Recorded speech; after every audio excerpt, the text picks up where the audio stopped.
आज हम बात करेंगे एक कहानी की। उसने कहा था कहानी। यह सच्चे देशभक्त की कहानी है, सच्चे प्रेम की कहानी है और यह फ्लैशबैक शैली में लिखी गई कहानी है। इस कहानी का प्रकाशन वर्ष 1915 ईस्वी है और इसके जो रचनाकार हैं वो हैं चंद्रधर शर्मा गुलेरी जी। इस कहानी में बताया गया है कि जो नायक रहते हैं लहना सिंह, वो बचपन में अपनी प्रेमिका से मिलते हैं तो उसे जब भी मिलते उससे पूछते कि क्या तेरी कुड़माई हो गई, तो वो धत कह के चली जाती थी। जब भी उससे मिलते थे तब उससे यही बात पूछते थे। एक दिन कहती है कि हाँ मेरी कुड़माई हो गई। तो यहाँ पे कुड़माई का जो मतलब है, इस कुड़माई का मतलब होता है सगाई। तो सगाई, क्या तेरी सगाई हो गई, वो ये पूछते थे। तो वो कहती है कि हाँ मेरी सगाई हो गई।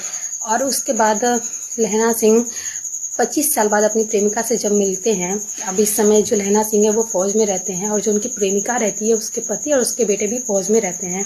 तो उनकी जो प्रेमिका रहती है लहना सिंह से कहती है कि तुम मेरे बेटे और मेरे पति की रक्षा करना जैसे बचपन में मेरी किया करते थे, एक बार किए थे।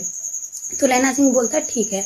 और युद्ध भूमि में लहना सिंह देश की रक्षा करता है, देश के लिए लड़ता है और साथ में ही वह सूबेदारनी के मतलब अपनी प्रेमिका के बेटे और पति की रक्षा भी करता है। और स्वयं उसको खुद गोली लग जाती है।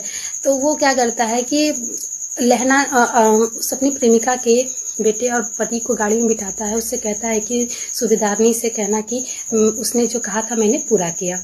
और फिर वो चले जाते हैं और लहना सिंह को जो गोली लगी रहती है वह सोचता है अपने फ्लैशबैक शैली में अपने बचपन की पूरी कहानी को सोचता है। और फिर उसके मुंह से उसका जो अंतिम वाक्य रहता है उसने कहा था कह के वो मृत्यु को प्राप्त हो जाता है। तो यही कहानी में दिखाया गया है कि सच्ची प्रेम